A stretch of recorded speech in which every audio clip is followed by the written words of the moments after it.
ई दरवाजा काहे नहीं के खोलल? सूरज! मुकुल, कहाँ बाड़ा तू? कहाँ चल गईला हमरा के बिना बतैले? कहाँ बाड़ा मुकुल, कहाँ बाड़ा तू? मॉम प्लीज मत रोई। पापा जहाँ भी होगी वो ठीक होगी। देखिए वो जल्दी घर वापस आ जाइए। आप परेशान मत होगी। हम सब जगह ढूंढ लेनी, कहीं न मिलने। अब कहाँ ढूंढल जाए उनका के? कहाँ ढूंढल जाए? कहाँ ढूंढल जाए? ये भी आ गए। सूरज! सूरज दरवाजा खोला, दरवाजा खोला सूरज! खोल रहल बानी। आप अंदर चलें। हो सकेला पापा अंदर आ गए लोग। हम अपन चाबी से खोला तानी।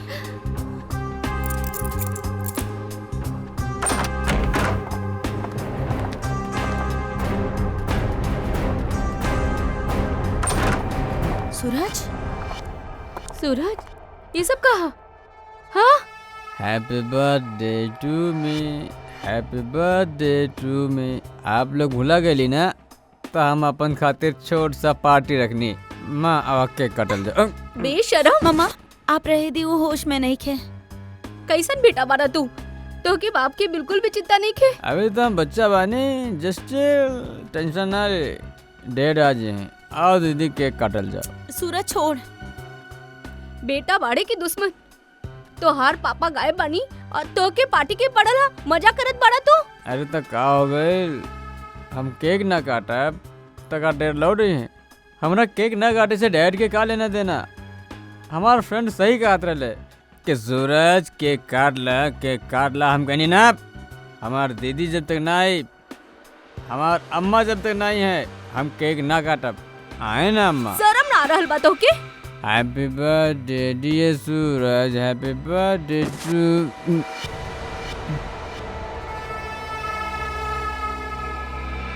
का करी लइका के, का करी?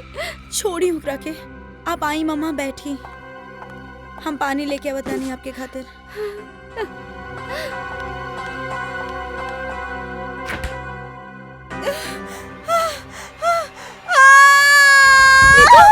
नीतू का भइल?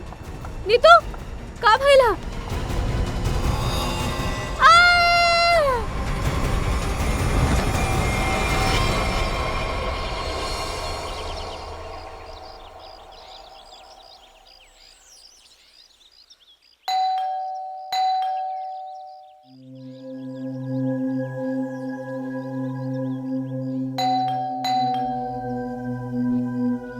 केहू बा घर पे की नइखे आज? नीतू दीदी, भाभी, केहू बा? आपा ने चाबी से दरवाजा खोले के पड़ी। दरवाजा क्यों काहे नहीं खोल रहा? नीतू दीदी, भाभी, कहाँ पड़ा सब लोग? केहू दरवाजा काहे नहीं खोल रहा? सूरज बाबा, सूरज बाबा होश में आई। सूरज बाबा, सूरज बाबा, ये लइका ना कबो न सुधरी। भाभी कहाँ बानी? भाभी जी, का भइल भाभी के? भाभी, भाभी, भाभी, भाभी का भइल? दीदी, दीदी, दीदी होश में आई। भाभी होश में आई।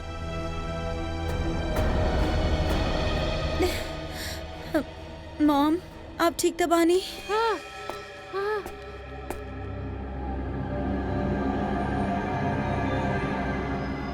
आशीष, आशीष के कटल सर। सूरज, आशीष के कटल सर तू मरला ओकरा के? अरे का कटल सर के कर? हाँ, आशीष के कटल सर फ्रिज में तू मरला के? अरे वो यहाँ पर आयल नहीं खे ता मारब का है? उनका कटल सर फ्रिज में बा। अरे कौन सा कटल सर? आशीष अंकल ना आइले यहाँ पे। सूरज, रात के का पार्टी भइल भइल रहे? रात पार्टी भइल रहे। आशीष अंकल के कटल सर फ्रिज अरे में कैसे? केकर कटल भइल? कौनो कटल भइल ना सर? तू का कहला बतावा। अरे अगर आशीष अंकल आइले होते तो हम उनसे पापा के बारे में ना बोलती का, और उनके फोन से तू लोगन के फोन ना मिलती। झूठ मत बोला। फ्रिज में आशीष अंकल के कटल सर बा। कौन सा कटल सर? फ्रिज में कटल सर बा। कहाँ बा सर?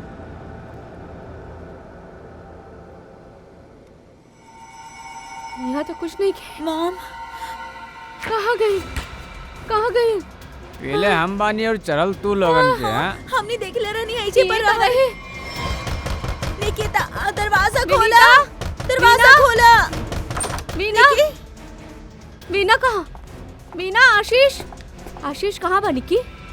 आंटी अभी तक तो कुछ पता ना चलल। वो मुकुल अंकल के साथे गए रहले। बाकी आपके कुछ पता चलल का डैड के? हाँ निकी। हाँ बोला नीतू कहाँ बड़े डैड?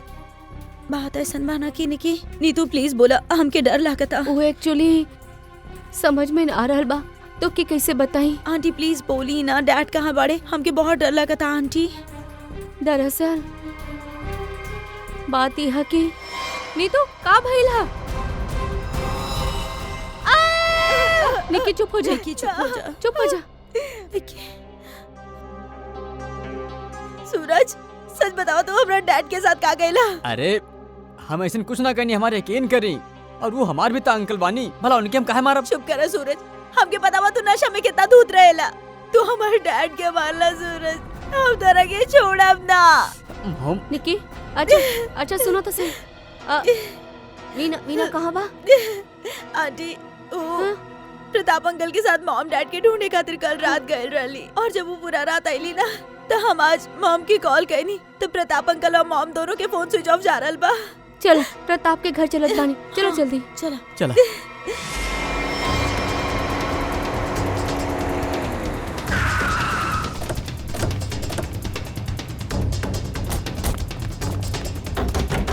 अरे दरवाजा तो खुलल बा। वीना, मामा, प्रताप, मामा, वीना, वीना अंकल आंटी, अरे क्यों बा? मॉम।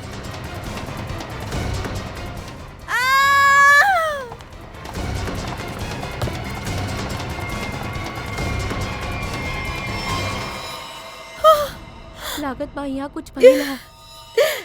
मॉम सीआईडी के बुलावे के पड़ी। इतना सारा खून?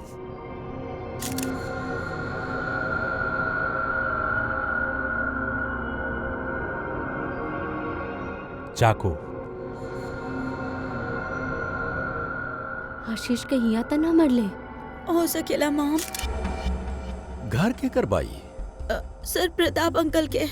ओह, तो आप लोग यहाँ का कर रहल बानी? सर हमार डैड और मुकुल अंकल 2 दिन से घर ना आए तो उनका ढूंढे खातिर हमार मॉम और प्रताप अंकल भी गए रहे और उनकर फोन स्विच ऑफ जाए लागल तो हमने उनका ढूंढे खातिर यहाँ आ गई नी। और हमके ये लोग बतेले रहल कि हमार डैड के कटल सिर इनकर फ्रिज में है। का? डैड के सर फ्रिज में? का बात करता नहीं? और ये मुकुल? सर उनकर भी कोनो पता न चलल। ई कैसे हो सकेला? फ्रिज में डैड के सिर? अभिजीत चल के देखल जाओ। लेकिन अब तक सर बाही नहीं खे। का सर ना हा? कबो कर रहल बानी सर हा, कबो सर ना हा, का मतलब है एकर? सर हमके मेघा आंटी और नीतू बोले रहली कि हमार डैड के सिर फ्रिज में बा और फिर सूरज बोलस कि फ्रिज में ऐसा कुछ नहीं खे। एक मिनट आप प्लीज ठीक से एक एक बात बताएं। फ्रिज में सर रहे कि ना रहे? मैम हम बताओ तनी, हम घर पे एगो पार्टी रख ले रहने और हमार मॉम और दीदी डैड के ढूंढे खातिर बाहर गए रहनी। अरे वाह, देख लला, बाप गायब बा 2 दिन से और बेटा पार्टी मना रहल बा। फिर सर जब लोग वापस अली तब पार्टी तो खत्म हो चुकल रहे, तब हम नशा में बहुत रहनी, तब बेहोश हो गए रहनी। बाकी जब हम सवेरे उठनी तब लोग बोली कि फ्रिज में कटल सर रखल हा। सर हम खुदे वहाँ पे जाके देखनी, वहाँ पे कुछ भी ना रहा। अरे ऐसे कैसे फ्रिज से अपने आप सर गायब हो गई? मैम ये सही कहत बा, फ्रिज में सर ना रहे। जब ये लोग सर देखले तब तू कहाँ रहला? सर बताई नहीं तो हम कि हम बेहोश पड़ल रहनी, थोड़ा ज्यादा पी ले रहनी। वो तो देख रहा है। केहू आयल रहे वहाँ पे? सर जब वहाँ कुछ रहा ही नहीं खे तो केहू आवे चाहे ना आवे का फर्क पड़ेला। बाकी सर हम और मॉम देख ले रहनी, आशीष अंकल के सर फ्रिज में ही पड़ल रहे। सर आप हमारी यकीन करी, इस सूरज बहुत नशा में रहे। अब प्लीज सर प्लीज आप हमारे मॉम डैड के ढूंढी सर। देखा सूरज, तोहरा खातिर अच्छा यह होगी कि सही सही बता दा। सर कहाँ कहाँ गायब भाई? सर आप हमारा यकीन करी वहाँ कौनो सर्वर ना रहे, खाली टाइम खराब करल बानी आप। वहां कोनो सिर ना रहल, तब फिर सिर गायब कहाँ हो गए?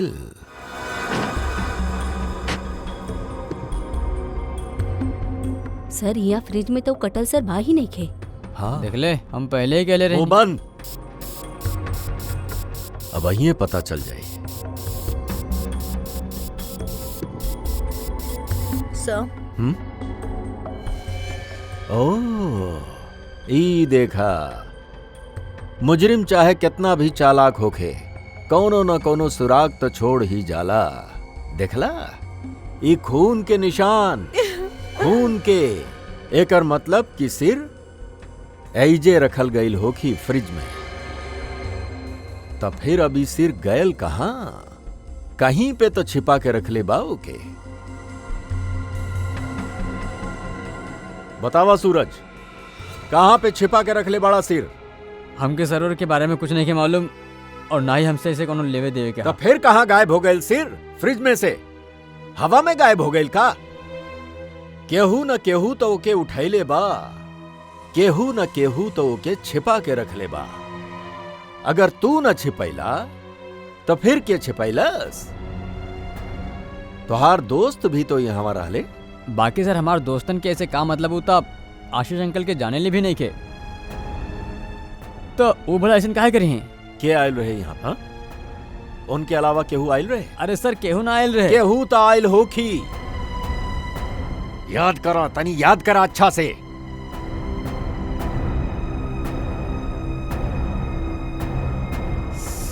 सर याद आयल, केहू आयल रहे। के? सर वीना आंटी आयल रहनी। वीना? का? मॉम? वीना? निकी के माँ वीना? वो यहाँ काहे खातिर आयल रहे? का करत रहली यहाँ? सर वो तो हमरा से एगो फाइल मांगत रहनी। वो हमसे कहने की जल्दी जाओ और पापा के कमरा से फाइल लेके आवा। फिर जब हम फाइल लेके आईनी ता वो वहाँ पर रहली ही ना। वीना जा चुकल रहली, गायब हो गईली वीना। सर कहीं सबके पीछे वीना के हाथ तो नहीं खे ना? आप ही का करल बानी? हमार मॉम हमार डैड से बहुत प्यार करेली और वो ये सब काहे करिए है? ई झूठ बोला था सूरज, कमीना ई झूठ बोला था। शांत हो जा, हम ना छोड़ा बिगड़ा के। सूरज एगो बात बतावा, ठीक से याद करके बतावा। का जब वीना यहाँ पे आयल रहली तो तोहके कुछ अजीब सा लागल? हमार मतलब बा उनके बर्ताव में तोहके कुछ अजीब सा लागल कि कौनो भी बात से अजीब लागल तोहरा के? अजीब सा सर जब वो यहाँ पे आयल रहली तो उनका पास एगो बैग रहल, एगो बड़ हैंड बैग। बड़ा सा हैंड बैग? बड़ा सा हैंड बैग? बड़ा हैंड बैग? वीना जी यहाँ आयल रहली एगो बड़ा सा हैंड बैग लेके। काहे? काहे खातिर? कुछ न कुछ तो गड़बड़ जरूर बा, कुछ न कुछ तो गड़बड़ जरूर बा। ये वीना जी के फोन रिकॉर्ड तनी चेक करा, सब पता चल जाई कि वो कहाँ रहनी। अभिजीत, ये वीना के बिटिया निकी सही कहत राली। हई देखा, एकरा फोन के डिटेल से दिखेला साफ साफ। कल रात वो प्रताप के घर गईली, ओकरा बाद अपन घर लौटली ही नहीं के। और मुकुल के घर से निकले के बाद फिर 15 मिनट बाद तो ओकर मोबाइल ऑफ ही हो गई। हाँ, वो लाल डॉट दिख रहा बा। तो वो मुकुल के घर जाए से पहले वो कहीं और भी गई रहली।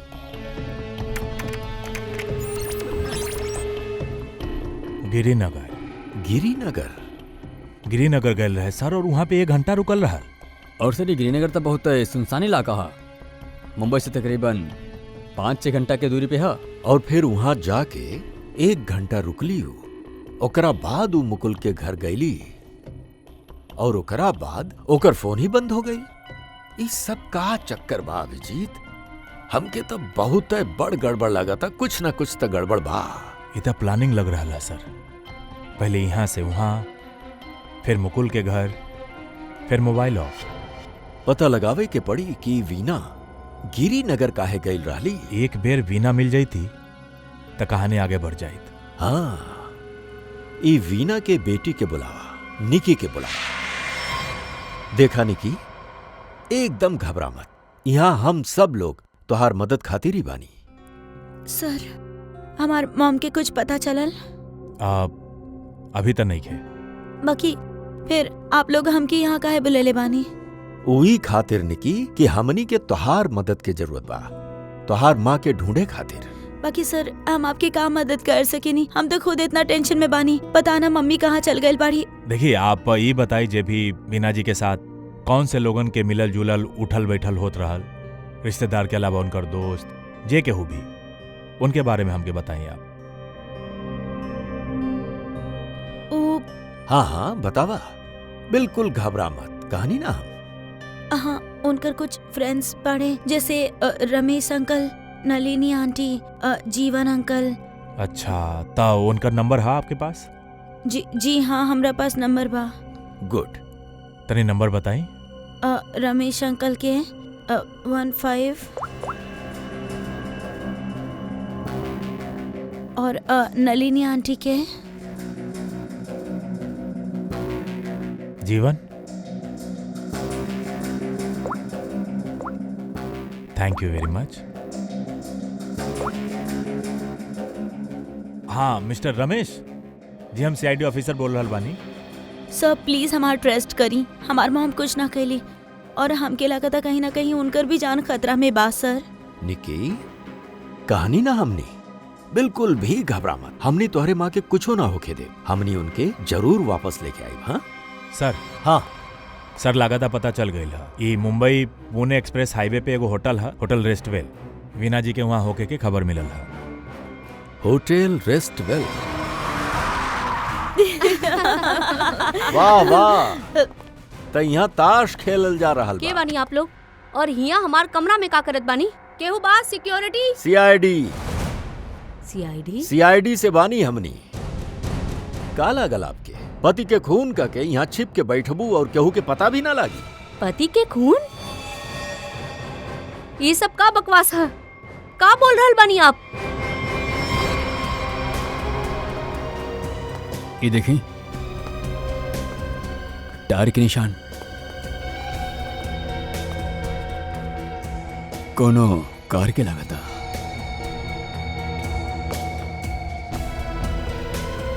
निशान आके यहाँ पे खत्म हो जाला और यहाँ से वापस।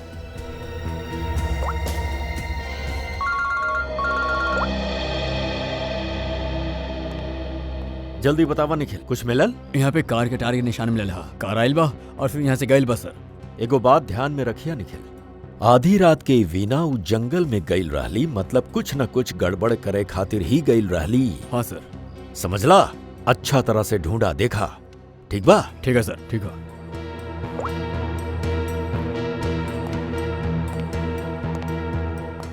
बताई वीना जी, का करे खातिर गईल रहनी गिरिनगर के जंगल में? गिरिनगर जंगल? ई का बकवास कर रहल बानी? हम कोनो जंगल बंगल लगे लड़ी, समझ नहीं आप? बकवास हमनी ना करतानी, बकवास आप करतानी। बताई, गिरिनगर के जंगल में रात के काहे गईल रहनी? व्हाट? गिरिनगर जंगल? का बोल रहल बानी? हम कोनो जंगल बंगल लगे रहनी, समझ नहीं आप? हीला वीना जी, आपके सब फोन रिकॉर्ड हमनी के पास बा। वो रिकॉर्ड से हमनी के सब पता चल गईल बा कि आप कहां कहां गईल रहनी और कब कब गईल रहनी। बताई। और तो और अपन पति आशीष के गर्दन काट के मुकुल के फ्रिज में रख देलू तू, काहे? ये का बोल रहल बानी आप? कह दी झूठा। आशीष का कुछ ना हो सकेला। हमारा आशीष कहाँ बा? बोली प्लीज, हमारा आशीष कहाँ है? ड्रामा बंद करा, हमनी के पता बा, इस सब के पीछे तोहार हाथ बा। हम कुछ ना कहनी, हमके सचमुच कुछ नहीं के पता। हम सचमुच कुछ ना जाने नहीं। हमारा आशीष ठीक है ना? काहे गईल रहनी गिरिनगर के जंगल में? हम काहे गईल रहनी? हम हुआ सर, हम सच कहता नहीं सर। हम कुछ ना कहनी सर, हम खाली यहाँ पैसा गाड़ी आयल रहनी सर और कोनो काम से ना आयल रहनी। सर प्लीज हमारी बात के यकीन करी सर। थोड़ा देर पहले तो आप कहत रहनी कि आप यहाँ आयल ही नहीं थी, अब कह रहल बानी कि यहाँ पैसा गाड़े आयल रहा। हम बहुत डरा गेल रहनी, प्लीज हमारी बात के यकीन करी, हम खाली यहाँ पैसा गाड़ी आयल रहनी प्लीज। ऐसन कितना पैसा रहल जे पैसा गाड़े के पड़ल? हाँ, बहुत सारा पैसा रहल बैग भर के, और बैग भर के पैसा तक गाड़ी के ही पड़ी ना। कहाँ पे बाड़े उ जल्दी बताई। सर उधर चली। चली। सर आगे। हाँ आगे जी, हम आपकी बता चली।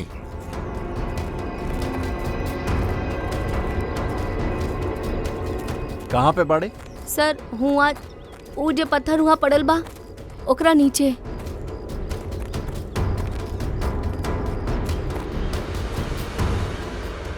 हाँ सर, हाल फिलहाल में खुदाई तबाइल बा यहाँ पे। खोदाई के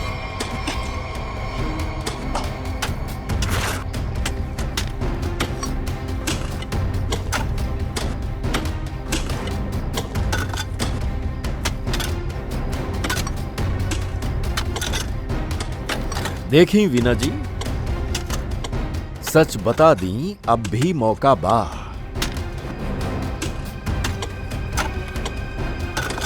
सच सच बता दी। सर हम आपसे सच कहता नहीं, हम यहाँ खाली पैसा गाड़ी आयल रहनी और कुछ न कहनी सर। खाली पैसा ही गाड़े और कुछो नहीं थे? सर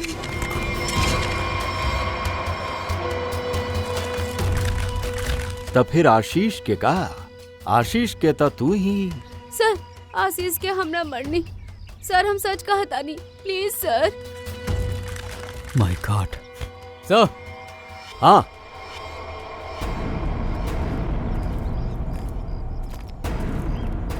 हाँ सचिन, ये देखिए सर।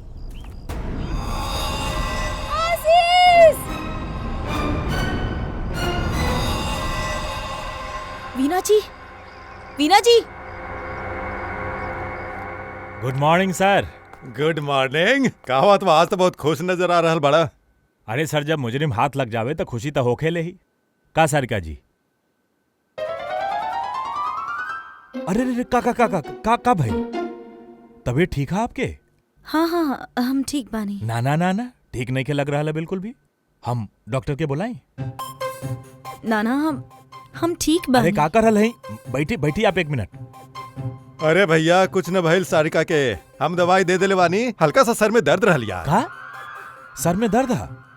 आप यहाँ ना रह सके नहीं, चलिए हम आपके डॉक्टर के पास ले चला। अरे कमाल के जिद कर रहल बड़ा यार, हम दवाई दे देले बानी, कह रहल बानी। हाँ उ ना जायल चाहती है यार। आपके कैसे पता ना जाए चाहती है?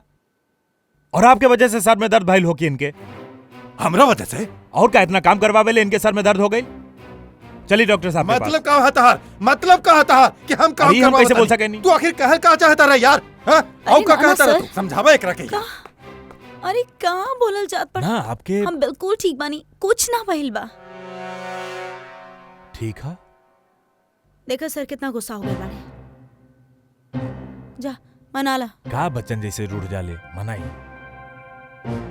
प्लीज जाना। ओके।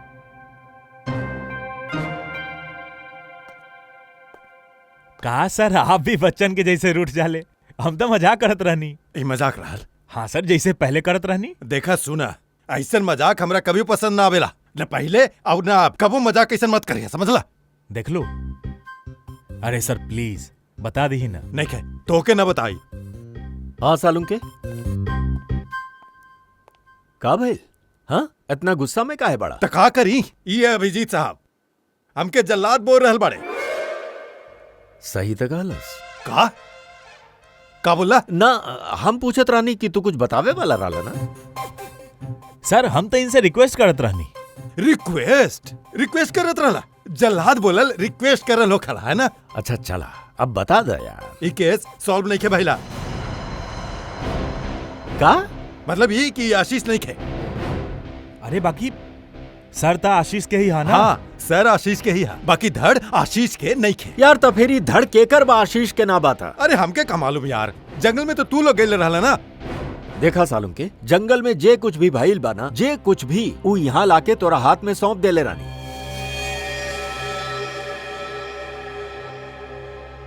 अभी कह रहल बाकी आशीष के लाश ही नहीं खे।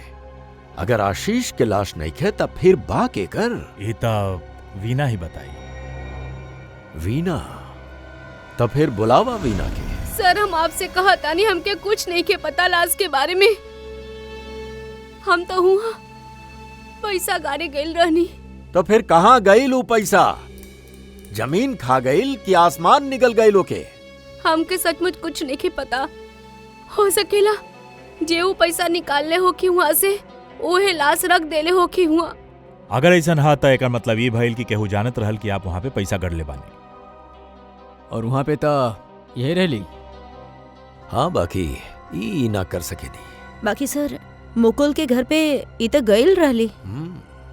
काहे गईल रहलू मुकुल के घर? और फिर वहाँ से गायब काहे हो गई? सर हम वहाँ डायरी रखे गेल रहनी। डायरी? कैसन डायरी? हमके खबर मिलल रहे कि हमरा यहाँ इनकम टैक्स के रेड होके वाला है। तो हम सोचने कि हमार और आशीष के डायरी से नाम हटा दे, सब पैसा गाड़ दे और वो ब्लैक मनी के बैग मुकुल के यहाँ रख दे। जौने से मुकुल फंस जाबे। जी।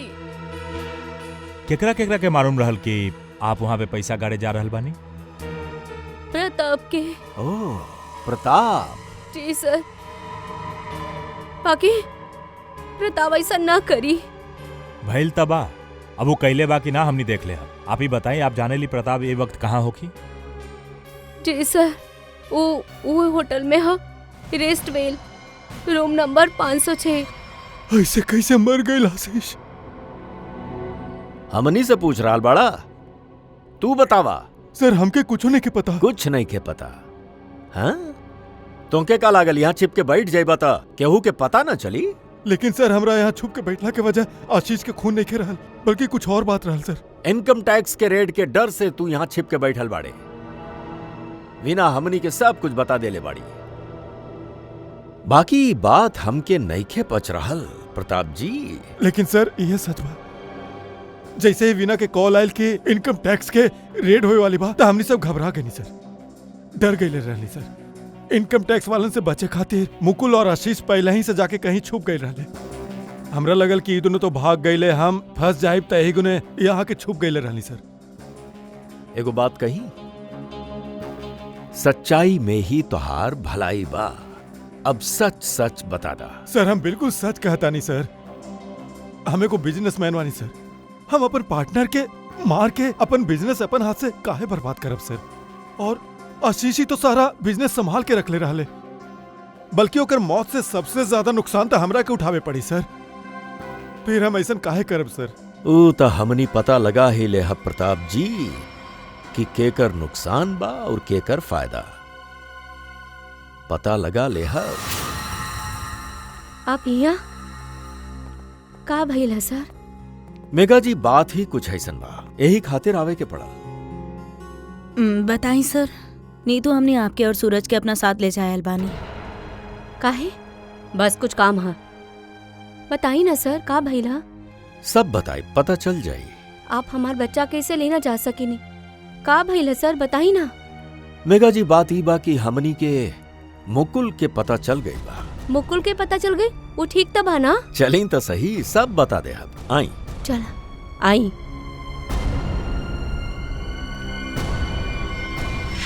अभिजीत सब रेडी बा? हाँ सर रेडी है सर। सूरज सर आप लोग हमनी के यहाँ काहे लेके आयल बानी? आवा बैठ जा। मुकुल कहाँ है मुकुल? ये सब का हो रहल बा? आप तक कहले नानी कि मुकुल मिल गई है, कहाँ है मुकुल? सब पता चल जाए मेघा जी, सब पता चल जाए। और ये आप हमार बच्चा के साथ का कर रहल बानी? मेघा जी शांत हो जाएं। पहले हमनी के अपन काम करे दी, फिर हमनी आपके सब बताए। आप लोग हमने की कुर्सी पे काहे बैठे ले बानी? का करे वाला बानी आप लोग हमने के साथ? आपके ब्लड सैंपल्स लेवे के बा डीएनए टेस्टिंग खातिर। डीएनए? एकर मतलब आप लोग झूठ बोलनी? हमार बच्चा के साथ ऐसा कुछ न कर सकेनी। बेटा डोंट वरी, कुछ ना होई, ओके? मॉम प्लीज हमके यहाँ से लेके चलिए, हमके बहुत डर लगा था। का हो रहल बा मॉम? लेके चलिए हमनी के यहाँ से। मेघा जी आपन बच्चन के तनी शांत रहे खातिर कह दी। डीएनए टेस्ट करल बहुत जरूरी बा हमनी के।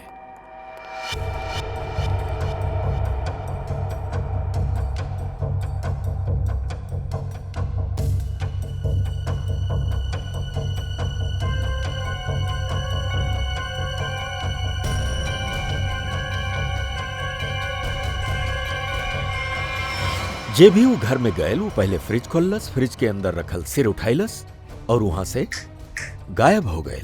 काहे कि वो जानत रहल कि नीतू, मेघा और सूरज तीन के तीनों बेहोश रहले। हाँ सर, केहू के तो मालूम रहल कि मैदान साफ है। ई नीतू और ओकर माँ त सदमा में बेहोश रहल, और ई सूरज ई त पहले से ही नशा में धुत रहल। फिर ई जॉन भी बा, कहीं वो वीना के अइला के बाद या फिर सर वीना के पहुंचे से पहले? सर त वीना के गैला के बाद ही गायब भइल है। काहे कि नीतू और ओकर माँ कटल सर के देखनी और बेहोश हो गई।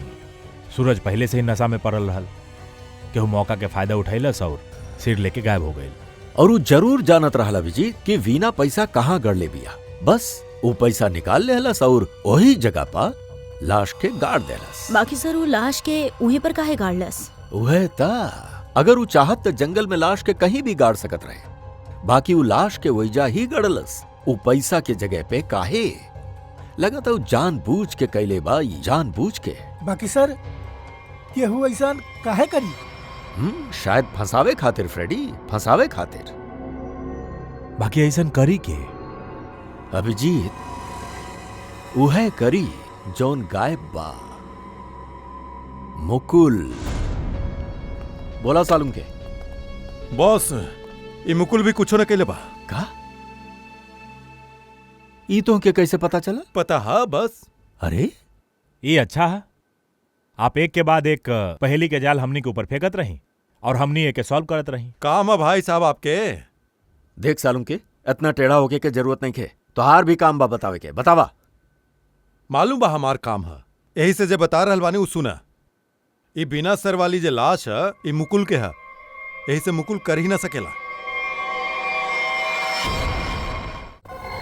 मतलब वो सूरज और नीतू के डीएनए मैच हो गए। तबे तो पता चलल ना भैया।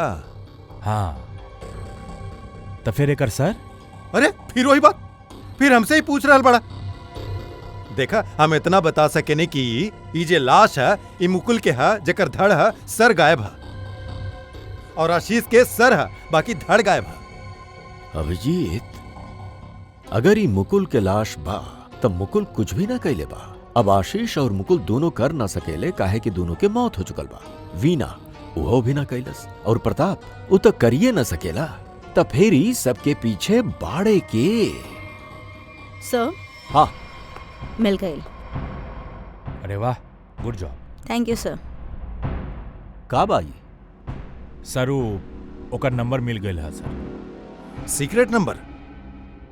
अरे सीक्रेट ना है सर, ये उहे आदमी का नंबर है जौन गिरिनगर तक बिना के पीछा कैलस, वहां से पैसा निकालस और फिर आशीष के सर और मुकुल के बॉडी वहां पे रख देलस। ऐसे कैसे? एके ना बतेला ना तो रात भर सोई नहीं है।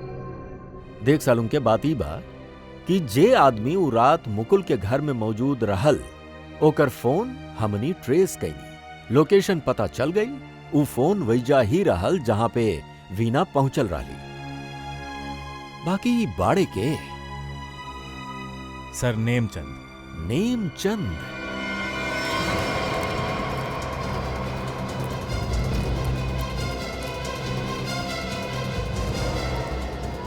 अरे सुनी जी ई नेमचंद कहाँ रहेले? सर यहाँ रहेला। वहां पे? जी आज तो गई, आज तो के हम जान से मार दे। हमार मदद करी, बचाई बचाई, छोड़ दी हमके। दरवाजा खोला नेमचंद। आखिरी सांस ले लो। गैल तू गैल, हम छोड़ तो के। क्या बड़े आप लोग अंदर कैसे ले? कहाँ हूँ? हैं? के वो आदमी कहाँ बा जब तुम्हारे वाला रहल? मारे वाला रहनी केकरा के? नाटक ना समझ ले, हमने बाहर से सुन ली है। तू धमकी देते रहा केहू के जान से मारे के। वो तो सर हम रिहर्सल करत रहनी। का रिहर्सल? जी कहा के हम एक्टर बानी ना, तो अपन सीन के रिहर्सल करत रहनी। एक्टर? देख कहाँ बाड़े वो दूसरा आदमी, कहाँ बा वो एक्टर? दूसरे एक्टर? हम अपन हेडफोन से सीन सुन सुन के डायलॉग बोलत रहनी। अरे बाकी दूसर का कहाँ है? दूसरा हमके माफ कर दे, हमके जाए दे। हमके मत मारिए, हमारे छोट छोट बच्चा मारे, हमके माफ कर दी। ये बात सुनने ले लेना आप लोग सर। वाह, हम धन्य हो गए नहीं। आज हमारा सपना सच हो गए, हम बहुत बड़े एक्टर बन गए नहीं। माँ, हम कहले रहनी ना कि हम एक दिन बहुत नाम कमाए, बहुत बड़े एक्टर बनब। अच्छा, तो अपन माँ के इहो बता दा कि एगो महान एक्टर बने के साथ साथ तू एगो बहुत बड़ क्रिमिनल बाड़ा। क्रिमिनल? पूरा कुंडली बा तोहार हमनी के पास, समझला? तू लाश गारे गिरी के जंगल में गल रहला ना, हैं? अभिजीत, एकर तो पसीना छूटे लागल। अब बताइबे कि सारा एक्टिंग निकाल दी तोर, बता जल्दी। सर हमके माफ कर दी, हमारे कैरियर के सवाल है। हम जेल चल गए नहीं तो हम कबो बड़ा एक्टर ना बन पाए सर, कबो बड़ा एक्टर ना बन पाए। काहे कहला तू ये सब? सर वो हमके कॉन्ट्रैक्ट मिलल रहे। कॉन्ट्रैक्ट? के देले रहल कॉन्ट्रैक्ट? सर वो रात 11 बजे एगो कार आके रुकल और थोड़ा सा खिड़की खोल के हमके एगो चिट थमा देले रहल। फिर? सर हमके पीछे वाला दरवाजा से एंट्री करे के रहल और मुकुल के घर के चाबी हमरा पास पहले से ही रहल। के रहलू? के रहलू? नहीं के मालूम सर। पैसा देवे तो गल रहले ना ओकरे पास? ना सर, उस सब पैसा हमरा पास ही है। का? सब रुपया तोहरा पास बा यहाँ पे? पैसा लेके भागल का है ना फिर? वो कहा सर के वो हमके वो पैसा में से 1/3 हिस्सा ही मिले वाला रहल सर, और हमके पैसा की कोनो लालच ना रहल। हमके तो खाली जुनून रहल बस एक्टिंग के, खाली एक्टिंग के। हम मुंबई में कुछ करे के चाहत रहनी, कुछ नाम कमाए के चाहत रहनी एक्टिंग में। सर बहुत भाग दौड़ कैनी, कोनो रोल ना मिलत रहे। बहुत मुश्किल से पिछला दिन हमके एगो कंटिन्यूटी के रोल मिलल। टीवी सीरियल बाप भी कभी बेटा था मैं। अब आप ही बताई हम वो कंटिन्यूटी छोड़ के कैसे जा सकत रहनी साहब? रात के 2 बजे केहू घर के अंदर घुसेला और फ्रिज में से आशीष के सिर निकालेला और लेके भाग जाला। उ घर के अंदर 3 लोग बेहोश रहले। जरूर तीनों में से केहू तो जानत रहल कि सिर गायब होखे वाला बा और के गायब करे वाला बा। बाकी अभिजीत एगो सवाल बहुते परेशान कर रहल हमनी के। सर सवाल ही बहुत इंपॉर्टेंट था। वो इंसान के कैसे पता चलल कि तीनों होश में आई ही नहीं थे? नेमचंद आसानी से जाई और फ्रिज में से सर निकल के ले जाई। उजे भी रहल, सब जानत रहल, खाली बेहोश होके के नाटक करत रहल। इंतजार करत रहल कि कब अपन प्लान सक्सेसफुल हो जावे, और वैसने भइल भी। प्लान सक्सेसफुल भइल। तब फिर बताइबा कि के बाड़े ऊ? आपके कहे के का मतलब बा? हमनी में से केहू मरले बानी का अंकल के? देखी हमार पापा के भी तो जान गइल बा। आप कुछ भी बोलबा। देखिए हमार डैड और हमारा बीच में प्रॉब्लम्स रहल, बाकी ओकर मतलब ये नहीं है कि हम उनकर जान ले लेब। अरे हमनी तो कुछ कहानी ही ना। तू तीनों में से केहू हमारा आशीष के खून कैले बाड़ा। हम जाने लेकिन तू तीनों में से केहू आशीष के खून कैले बा। वीना, तू ऐसे कैसे कह सकेलू? Stop it. बोला के कैले बा? हम छोड़ब ना तू लोगन के। मॉम प्लीज संभालिए अपना आप के। अरे का संभाली? ये तीनों में से केहू तो हर डैड के खून कैले ह। हम छोड़ब नहीं के ई लोगन के। वीना जी, जाने चाहबू कि के मरलस आपके पति के? जाने लू के मरलस? आपके पति के मरले बानी मेघा जी। प्लीज आप ऐसा मत बोली। हमार मॉम केहू के ना मार सकेली। ई हमनी के सकी माँ से भी बढ़ के बाड़ी। और ये तो हमने क्या अपन बच्चा से ज्यादा प्यार के लिए बानी। तब फिर पूछा अपन माँ से, नेमचंद से मिले काहे गइल रहनी? मेघा जी, आपके सब फोन रिकॉर्ड हमनी चेक कैनी। पता बा हमनी के उ रात 11 बजे आप नेमचंद के यहाँ गइल रहनी। काहे? मॉम प्लीज बोली सच का बा। मॉम प्लीज बोलो सच का बा। मॉम सच का बा। ये सच है।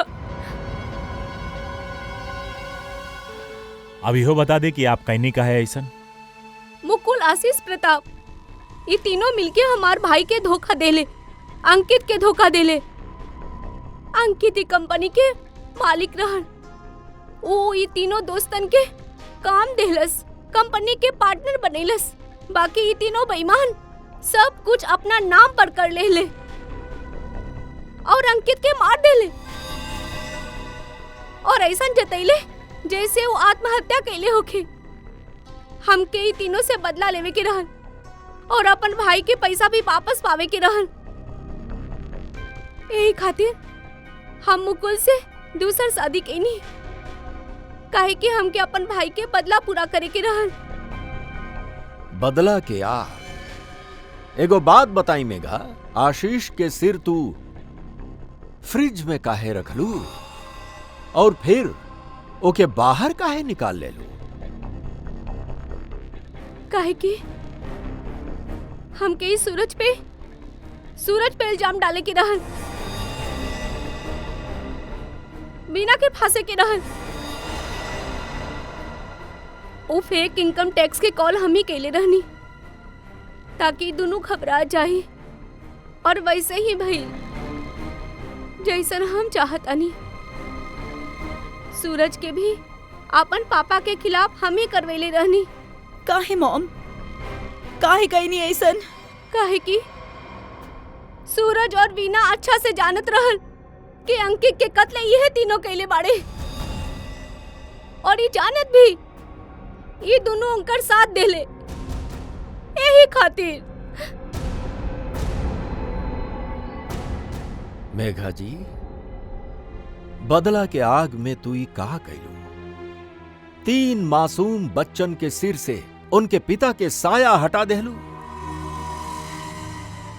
2 गो खून कैलू।